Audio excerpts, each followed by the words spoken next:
Hi, my name is Becca Bonet, and I'm going to speak to you a little bit on adrenaline addictions. It can be a real hindrance to our moving forward in our lives, and many of the adrenaline addictions, which there are a lot of other factors connected to this, but many of the adrenaline addictions can seem harmless, like we're doing something harmless, but still a hindrance. And so anyway, like in sports, adrenaline addiction seems like a good thing. It helps you, have that power and everything and speed that you need. But then some of the negative side of adrenaline addictions, well, even workaholic is part of that addiction, and that on the one hand it can seem like a good thing, but on the other hand, it doesn't leave you emotional energy to deal with things in your own life, your personal things, finances, relationships, things like that, because you have expended yourself at work totally.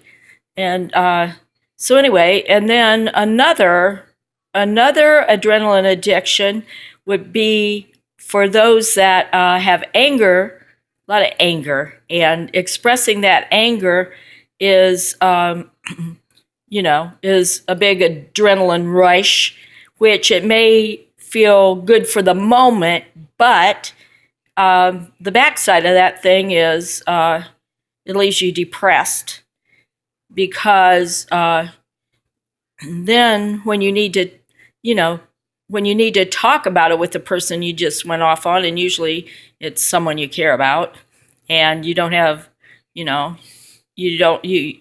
have the courage to tell them. You're,